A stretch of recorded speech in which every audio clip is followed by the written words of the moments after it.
Yo, what's up YouTube? Tigz here, bringing you guys another Escape from Tarkov guide video. It's been a while since we've done a guide video, so I thought we'd bring one back for the new wipe that is coming. Basically, the new wipe is going to be insane. There's going to be so much new content. We're getting a whole new map, which is Streets. This is probably going to be the biggest wipe we've ever had, and I'm very, very excited for all the things that are coming with this wipe. This means there's going to be a ton of new guides. If you haven't subscribed already, make sure you subscribe. There'll be lots of new guides coming out for Wipe Day, and throughout that first month of the wipe, we're going to have loads of stuff. We'll do Streets and all the other stuff like that, and new guns and builds and all the new systems that they add to the game. So this video, if you guys don't know, this video is going to be a wipe guide. It's going to teach you all of the things I recommend that you do. I've been playing this game for almost 11,000 hours now, so it's all of the knowledge that I have and all of the recommendations I think you should follow in order to have the best wipe possible. Now, if you like authentic experience and you don't want to, speed run or, accelerate your progression as much, then that's fine. You don't have to watch this. But personally, if you want to have a more enjoyable experience, I recommend watching this. There's a lot of information here that'll be valuable to your progression, and it'll stop you from being stuck behind. Because that's a thing that happens in my chat a lot. Is a lot of people say, "Hey man, I really struggle at the start of wipe. What can I do?" And it's really hard to just give that information without making a video. So I thought I would make this video and hopefully help a bunch of you guys. So I'm going to be giving a bunch of tips and tricks and all of the things that I follow. So first of all, before we get into it, I want to quickly talk about servers. If you guys didn't know, the servers on this game have been changed now. So before, you could choose like Turkey, Italy, Romania, and just individual servers, right? This was really good for the start of wipe. Reason being is the servers, as soon as the servers come up, they crash. There's too many people in queue trying to play the game, and they get overloaded. Then they run like ass. Desync and just normal lag and stuff like that, and just non-stop loading in the stash, not being able to load into raids, long matching times, etc, etc. This is because the servers are just overloaded with players and people can't get on. Now, a big thing that's changed with this is BSG actually changed servers in the last month, I think. You cannot choose individual servers anymore, which was the one way to get around the server issues. If you guys ever watched Pestily, he was one of the few streamers who was actually able to play the game on Wipe Day 2 wipes ago. That was because of Australian servers, and everyone else like on EU and NA was just getting destroyed because there's just so many people on those regions. Now, you used to be able to do that. BSG's actually changed it now. You cannot choose individual servers. They're all hived into one area. So for example, we've got like EU Central. So EU Central will have like, 3 or 4 servers in that area. You press that server and then you're playing on 4 different servers. Now, you cannot choose those servers individually. This will help matching times and definitely get fuller lobbies, but it's also going to like hurt as well when the wipe happens because there's going to be so many people trying to play. So unfortunately, you can't really get around the server queues anymore. There will be a launcher thing too. There'll be a queue more than likely. We actually did have that last wipe, I think, because of Lighthouse and drops. Let's say there's 100,000 people in the game. There'll be a queue of 20,000 people, and then you'll have to wait like 30 minutes to get in. And there's a good chance your game's going to crash or there's going to be issues. So just bear in mind, don't get frustrated. It's going to happen. The servers always run like ass at the start of wipe. So you either just play something else or just be patient and wait. That's what I do. But yeah, that's pretty much the server side stuff of it. Just be patient. It's going to be a problem for everybody. It's not just going to be you. Everyone's going to have a issue with that as well. So we've covered the server stuff. I thought I would just explain that because a lot of people don't know what they've changed with that. Now, first of all, as soon as you open the game, first thing you're going to notice is 2 factions, Bear or USEC. I highly recommend that you skip Bear unless you really like using the Bear faction. Reason being, I like the Bear. They got cool clothes and they've got cool voice lines. The only issue is they've been bugged for years, and that means there's 2 things. One, the endurance skill. You have apnea. The breathing is constant 24/7 with the bears. Even if you regenerate stamina, sometimes you're still breathing like crazy. And there's a little bit of a bug with that, and it's pretty annoying until you get max endurance. So if you really hate the breathing, one, just because of the annoyance of it, definitely don't want to play that. And there's also another issue with that as well, is if you're on like a 3rd floor or 2nd floor and there's someone underneath you, the breathing will go through multiple floors. This will give away your position, and it's not going to be handy. There is ways to get around it, but it's very, very annoying, and I highly recommend you don't do that. I recommend you go with USEC. Now, there is another bug with Bear as well. If you like using visors like alt-in or multi-hit visors, the breathing bug is also relevant with that as well. You can have full stamina, and your guy will constantly be breathing and breathing. And it will give away your position, and it'll also be annoying to listen to, and potentially make it so you can't hit footsteps. So, highly recommend if you want to be a sweat, just go USEC. I think the USEC voice that you want to use is Josh. I think he has the one with no bugs at all. So if you are going to use that, definitely go with USEC if you care about that. If you don't care about the min-maxing stuff, then personally just go with a bear. Maybe they'll fix it, but there's a good chance they haven't. It's been like this for like 3 years now. So that's just my recommendation if you want to have the best wipe possible and have least RNG coming in your way. So that's the faction side sorted. I do know one thing. BSG did say a while ago that bears may have an advantage on streets when it comes to AI. If you've ever played Lighthouse, USECs have an advantage with the rogues. They won't shoot you as far away. So keep that in mind. That may be on the wipe. I'm not too sure because we don't know what's coming with the streets. But that is a thing to note as well if you are a bear enjoyer. That may benefit you this wipe or maybe whenever they expand the map. So that's that covered. Moving on now. So as soon as you get into the game, you can have a big ass stash depending on what edition you've bought of the game. Personally, I like to sell all of the shitty ammo and just go with the MDR and keep the guns, because most of the ammo that you're getting at the start of wipe is pretty much useless anyway. It's all flesh damage, which means leg meta. First of all, highly recommend that you try and get SKSs or Mosins. Reason being, PS ammo just got a massive buff in this wipe.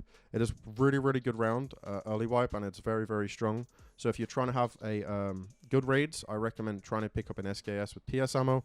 This gun's cheap, the ammo is insane, and you'll definitely have a good time. Bearing in mind, it is a bit of a hard gun to use sometimes, same as the Mosin, but it is very, very strong, and in this game, ammo is king. So it's up to you. Gun preference is completely however you play the game, but those are the two guns I recommend early on. Now, straight away, before we get into what to do, I highly recommend that you don't try and make money, guys. Like, when you get on the game, don't think, oh, I need money, I want rubles. No, you don't. You want to progress with quests as fast as possible. That should be your priority when getting on this game. This is going to set you aside from the casuals, the hardcore grinders, and just the people that like to make money and survive.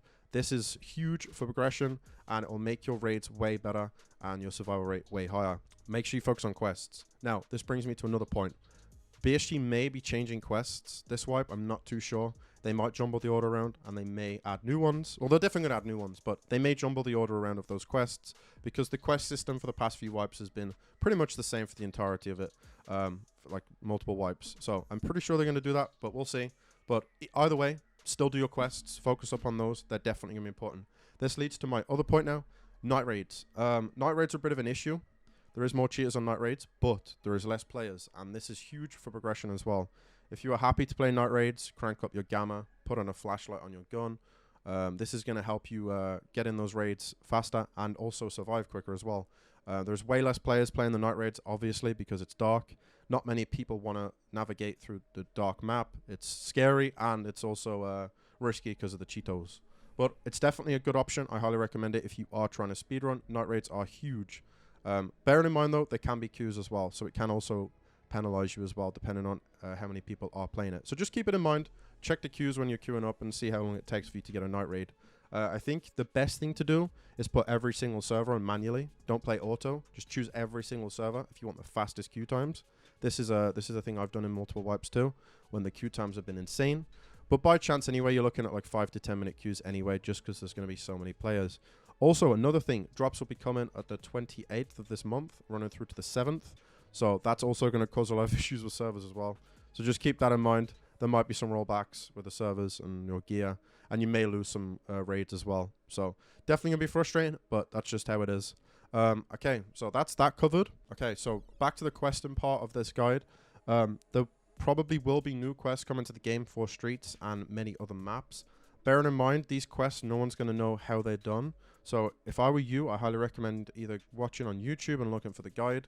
It's probably going to take a while for people to put them up, but hey, there's definitely people that do that and speedrun them. So definitely check YouTube. The biggest tip I can give, though, is definitely logging into Twitch and looking for streamers to watch that are also trying to speedrun Kappa. These guys will probably have figured out how to do the quest first. So this is also could be very, very handy as well. So I highly recommend you just put a stream on the left, look, and that way then if you do progress pretty fast, you'll know how to do those quests. This is a handy thing to do, in my opinion. I will be streaming my Kappa Speed Run this wipe as well. So if you are interested in watching the streams and me progressing through all the new stuff, then you are welcome to come check me out on twitch.tv/Tigz. I will be trying my best to figure out how to do the new quests and all of the new features that come to the game. So that will definitely be handy if you are trying to lurk and learn yourself as well. This will also help your own progression too, because then you don't have to figure it out yourself. Okay, so Another thing that's huge in this game is the hideout. If you guys didn't know, there's a lot of items in the hideout that are needed to upgrade it, and there is also timers on those upgrades. The first level isn't too bad. I think it's around 3 to 4 hours for most things. Once you get to the second level, you're looking at like 10, 12, and then once you get to the third level, you're looking at like 20 to 50 hours for some of the end game upgrades. So this is an optional thing, but personally, I do think you should get level 1 and absolutely everything in the hideout. There is some quest requirements for level 2 stuff in the hideout, but by chance, if you are like, trying to progress fast, you'll be upgrading that passively anyway. But the hideout is definitely important. This also brings to my other point is hideout items are also very, very valuable because everyone needs them. This is a great way to make money if you need that extra bread to continue your quest funding. This is definitely worth hoarding if you go to like maps like Interchange. I have many guides on that map as well. If you are trying to find hideout items, Interchange has got a lot of them. So if you are trying to make money, definitely keep your hideout items for yourself. First of all, prioritize that, right? As you're questing. Do your quests. Upgrade your hideout passively if you can. If you have got extra stuff laying around, like, I don't know, nuts and bulbs and all of those things like that, then sure, sell them on the flea market. But just make sure you're upgrading the hideout as you go, as this will be a massive progression boost. Once you get the filters in the hideout, which is like, I'd say, week and a half in for most streamers, you get a 40% increase to your physical skills. So endurance and strength level 40% faster. So that's how important it is. This is going to also help you with your quests. There's a lot of quests in this game that require level 3 strength, level 8 sniper skill, and all these other things. So just bear that in mind. Definitely want to keep your hideout items for yourself. And then also if you find extra, sell them on the flea market once you hit level 15. Okay, another thing, back to Interchange. Food. Food is a big issue early wipe for a lot of people. Because we all have level 1 skills, we're constantly running out of food and stamina. Now, metabolism is one of the fastest leveling skills in the game and probably one of the first skills you will max this wipe. Not too sure if it's bugged, but it does level really fast, and you can actually level it inside your stash. So if you see any food in raid or drink, just drink it, man. Even if you got like 10 down on your nutrition stuff, just drink it, man. It's going to level the skill really quickly, and it's also going to help your progression and cause less issues for you and your stamina bar. Now, that brings me to another point, Goshen. Goshen, back of Interchange, there is a massive like food stall, basically. You get to the back left, there's going to be drinks, cans of pop, I don't know, food, peaches, Tushonkas, even quest items. Like, for example, you need 15 Tushonkas for a therapist quest early wipe. This is a great place to go grab those as well. But you're going to be doing that anyway, but you're also going to be wanting to hoard food too, because this is going to help you as you progress through the quests, and not everyone gets instant flea market, right? So you've got to find a way to get food, and that is the most reliable way to get food. This is huge, and I think it's a clutch thing to learn about. I definitely recommend doing a few runs here and there, maybe on your scav. It's probably the best way to utilize it, to be honest with you. You don't want to over scav too, so we'll get into the scavenging part of this as well. So let's say you're questing, you've had a bad few raids, you haven't survived, and you can't get some quests done. Scavenging's a great way to get your money back up and survive some raids. Bearing in mind, once you do your scav, your skills will not level on the PMC. It will only be for the scav. So any progression you make there will not carry over to your PMC. So it is a bit of a time waste, but if you are a scav enjoyer, then it's definitely worth it. Personally, I don't scav unless I'm down bad. That's the way I've always seen scav running. But this is definitely something that's going to happen for a lot of you guys. So definitely make sure you utilize them. You do not want to do scav runs too much, as this will hinder your PMC progression, as you want to be leveling your PMC's skills and getting through those quests. This is what will set you aside from everybody else. But like I said, use your scav runs as like a down bad feature when you've just had some bad raids. If you do go to any map, I highly recommend Interchange, Reserve, or Lighthouse, as those 3 maps are probably the best for a lot of the items in the game. I assume Streets is going to have scavenging as well, but no one's going to know the Streets format, so I recommend avoiding that for the first few raids, honestly, on your scav until people have figured stuff out. I think that would be a waste of your time, to be honest with you. So those are my recommendations for scav running. Like I said, do the scav runs when you're down bad and you need some stuff. And also you can find some keys on your scavs too, which will be really handy. There's a lot of keys that you need for the quests in this game, so definitely make sure you get, you check your inventory for those keys and stuff like that. And definitely lab scots too, which I'll come to in a minute. So let's say, you got level 15 now, you got flea market, you got like 3 mil in the stash. You're doing pretty well with your quests, you're surviving raids. Another very, very important thing that me and many other streamers do is bringing in a Mosin, the inventory one. It's around 28k, and LPS ammo. You buy 40 rounds. You bring it as a secondary. This is going to make you heavy and give you less stamina, but it's going to help you out in the long run and save you a lot of time. So there is a quest in the game called Psycho Sniper. It requires level 8 sniper skill. Now there's no real way to like level this fast. It is just something you have to do passively as you're questing. So if you ever watch my stream Early Wipe, you'll see that I'm constantly reloading this Mosin every single raid.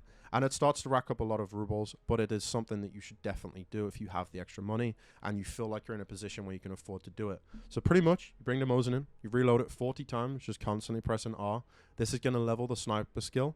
If you do see scavs in raid, shoot them in the legs to get those bonus points on the sniper skill, and this is going to help you level that up. There is also some quests in the game too that will give you sniper skill. So basically your goal with this is to hit level 4 by reloading yourself, which isn't too low. They actually made it easier this wipe. Hit level 4. Once you hit level 4, then you don't have to do that anymore. There's going to be some quests in the game later on that you can complete by doing like Shooter Born in Heaven and Mentor. These will give you a +3 sniper skill and a +1, which will then bump you all the way up to 8. And this will complete the Psycho Sniper skill quest. That quest is literally like I'd say it's like 70% deep quest where you're like hard locked basically and you can't progress. So if you can do that early wipe, you'll have a way easier time, and that is something you'll see every streamer do. So just make sure you keep that in mind if you've got the extra money lying around. Okay, moving on to another big thing now in this wipe and every single wipe that we've played.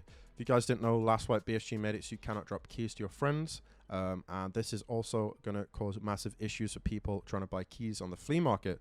Reason being, you can't drop them to your friends, and the ones that you do find in raid are going to be super, super rare because they did nerf key spawns. So, if you have friends that play the game, highly recommend you ask them if they've got keys that you need for quests. There are so many keys in this game.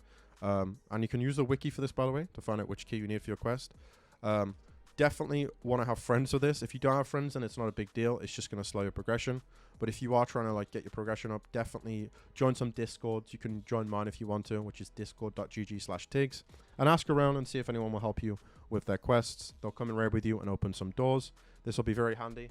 Just bear in mind there will be some toxic people that will try and kill you for your gear because it is early wipe and things do matter a lot. There's tons of keys in the game that are needed for questing, so just bear that in mind. Make sure you hit those jackets. Jackets will have the best chance of keys, and also pockets of bosses. So that is definitely something you should keep in mind as you play. Stash space. Now this is going to be a big one for a lot of people that don't have EOD. It's a tip that I don't see many people get of actually. So level 1 therapist, you can buy a junk box of 1.1 mil rubles. Now this is a lot of money early wipe for a lot of people, even me. 1.1 mil rubles is a ton of money. But it gives you 196 slots, which you can use to store quest items and many other valuable stuff that you'll need for your hideout over time. This is a great way to save space when you're hoarding stuff from surviving raids. Because let's face it, if you are surviving, your stash is going to be full of stuff. I have this issue all the time, and having junk boxes is huge. I eventually end up getting 2, but if you are on a situation like I am, I highly recommend that you buy rigs instead, as you will save a lot of money.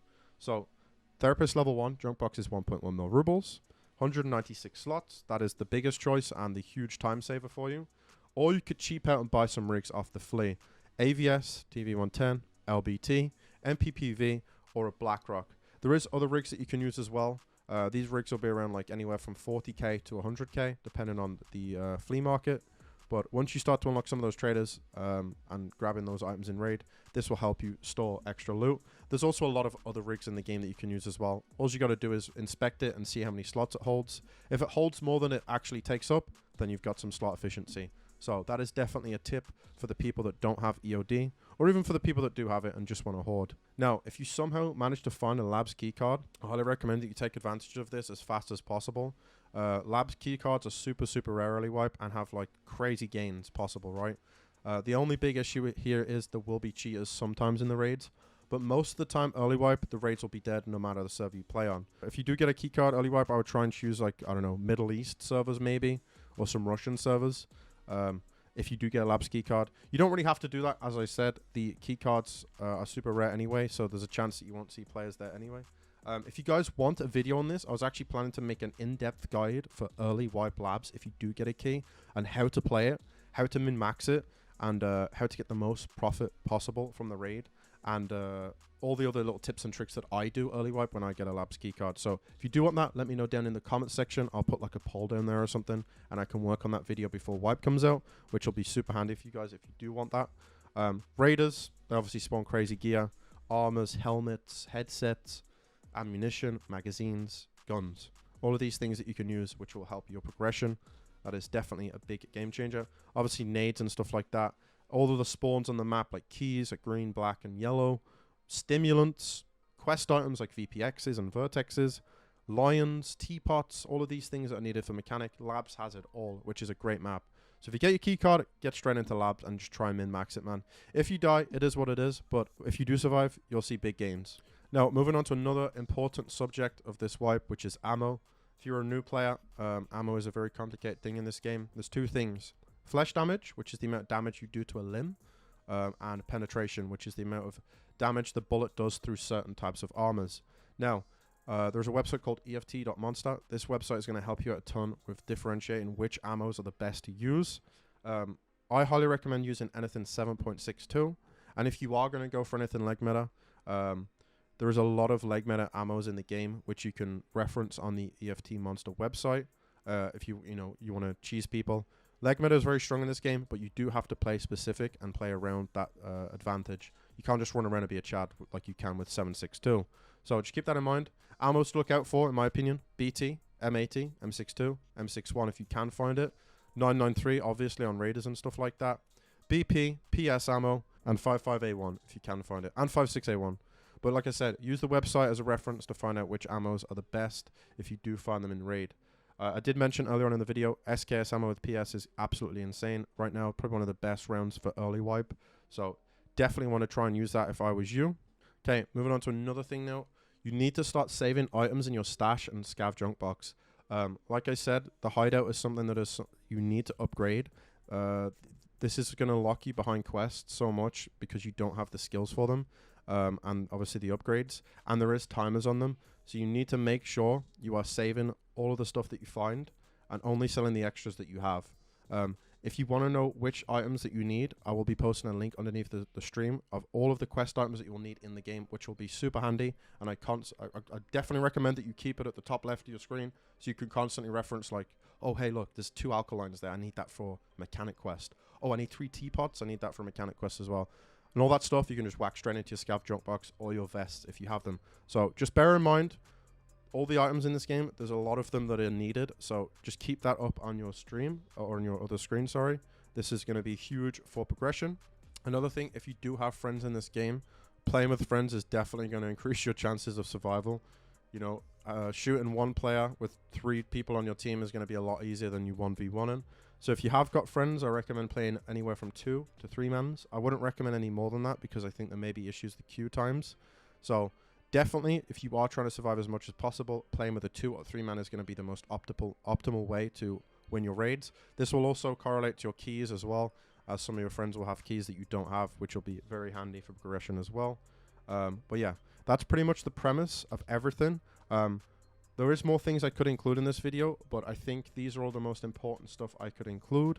If you guys have enjoyed this video, make sure to like, comment, subscribe. I will be streaming every single day of wipe, probably doing 18-hour streams. So if you want to check me out, twitch.tv/Tigz. And yeah, man, thank you so much for watching the video. I hope this has been valuable to you. Like I said, there's a lot of other things I could have said, but we don't know all of the things that are changing next wipe. These are all the most important things that I pay attention to when I play the wipe.